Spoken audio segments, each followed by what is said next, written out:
ದೇಶದ ಹಣಕಾಸು ಖಾತೆ ಸಚಿವೆ ನಿರ್ಮಲಾ ಸೀತಾರಾಮನ್ ರವರು ಮಂಡಿಸಿರುವ ಬಜೆಟ್ನಲ್ಲಿ ದೇಶದ ಜನರಿಗೆ ಹಾಗೂ ರೈತರಿಗೆ ಮತ್ತು ವಿಧವೆಯರಿಗೆ ಹಾಗೂ ಆದಾಯ ತೆರಿಗೆದಾರರಿಗೆ, ದೇಶದ ಸಾರ್ವಜನಿಕರಿಗೆ, ವಾಹನ ಸವಾರರಿಗೆ, ಪ್ರತಿ ತಿಂಗಳು ಎಲ್ಪಿಜಿ ಗ್ಯಾಸ್ ಸಿಲಿಂಡರ್ ತುಂಬಿಸಿಕೊಳ್ಳುವ ಗ್ರಾಹಕರಿಗೆ ಹಾಗೂ ದೇಶದ ಎಲ್ಲ ನಾಗರಿಕರಿಗೂ ಕೂಡ ಬಂಪರ್ ಕೊಡುಗೆಯನ್ನು ನೀಡಿದ್ದು, ಚಿನ್ನ, ಬೆಳ್ಳಿ, ಆಭರಣ ಪ್ರಿಯರಿಗೂ ಕೂಡ ಬಂಪರ್ ಕೊಡುಗೆ ನೀಡಿದ್ದಾರೆ. ಬನ್ನಿ, ಇಷ್ಟಕ್ಕೂ ದೇಶದ ಹಣಕಾಸು ಖಾತೆ ಸಚಿವೆ ನಿರ್ಮಲಾ ಸೀತಾರಾಮನ್ ರವರು ಮಂಡಿಸಿರುವ ಬಜೆಟ್ನಲ್ಲಿ ಯಾರಿಗೆಲ್ಲ ಏನೆಲ್ಲ ಕೊಟ್ಟಿದ್ದಾರೆ ಎನ್ನುವ ಬಗ್ಗೆ ಕಂಪ್ಲೀಟ್ ಆಗಿ ತಿಳಿದುಕೊಳ್ಳಲು ಈ ವಿಡಿಯೋವನ್ನು ತಪ್ಪದೇ ಕೊನೆವರೆಗೂ ನೋಡಿ ಹಾಗೂ ಈ ವಿಡಿಯೋಗೆ ಈಗಲೇ ಒಂದು ಲೈಕ್ ಮಾಡಿ. ಹಣಕಾಸು ಸಚಿವೆ ನಿರ್ಮಲಾ ಸೀತಾರಾಮನ್ ರವರು 9ನೇ ಬಾರಿಗೆ ಬಜೆಟ್ ಮಂಡಿಸುತ್ತಿದ್ದಾರೆ. ಅವರು ದೇಶದ ರೈತರಿಗೆ ಉಡುಗೊರೆಯನ್ನು ಘೋಷಿಸಿದ್ದಾರೆ. ತಮ್ಮ ಬಜೆಟ್ ಭಾಷಣದಲ್ಲಿ ಸಣ್ಣ ಮತ್ತು ಅತಿ ಸಣ್ಣ ರೈತರಿಗೆ ವಿಶೇಷ ಗಮನ ನೀಡಬೇಕು ಎಂದು ಅವರು ಹೇಳಿದ್ದಾರೆ. ಉತ್ಪಾದಕತೆಯನ್ನು ಹೆಚ್ಚಿಸಲು ಹಣಕಾಸು ಸಚಿವರು ತೆಂಗಿನಕಾಯಿ ಉತ್ಪಾದನಾ ಯೋಜನೆಯನ್ನು ಘೋಷಿಸಿದರು. 1 ಕೋಟಿ ರೈತರು ತಮ್ಮ ಜೀವನೋಪಾಯಕ್ಕಾಗಿ ತೆಂಗಿನಕಾಯಿಯನ್ನು ಅವಲಂಬಿಸಿದ್ದಾರೆ ಎಂದು ಅವರು ಹೇಳಿದರು. ಕಚ್ಚಾ ಗೋಡಂಬಿ ಮತ್ತು ತೆಂಗಿನಕಾಯಿ ಉತ್ಪಾದನೆ ಮತ್ತು ಸಂಸ್ಕರಣೆಯಲ್ಲಿ ಭಾರತವನ್ನು ಸ್ವಾವಲಂಬಿಯನ್ನಾಗಿ ಮಾಡಲು ವಿಶೇಷ ಕಾರ್ಯಕ್ರಮವನ್ನು ಹಣಕಾಸು ಸಚಿವೆ ನಿರ್ಮಲಾ ಸೀತಾರಾಮನ್ ಘೋಷಿಸಿದರು.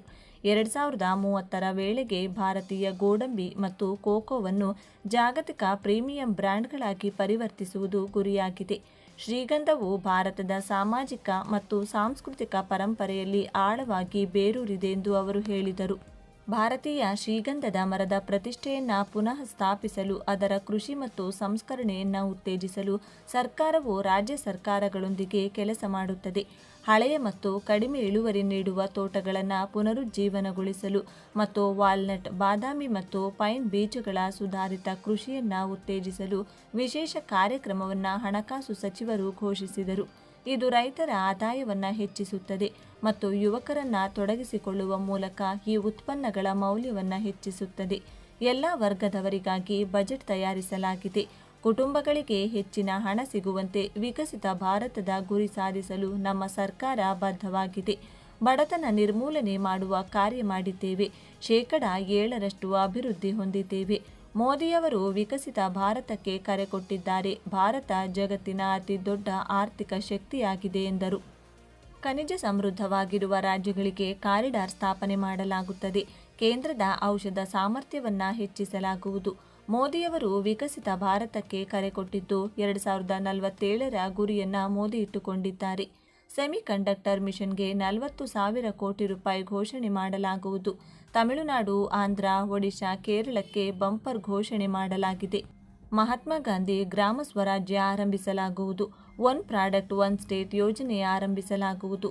ಆತ್ಮನಿರ್ಭರ ಭಾರತಕ್ಕಾಗಿ 2,000 ಕೋಟಿ ರೂಪಾಯಿ ಮೀಸಲು.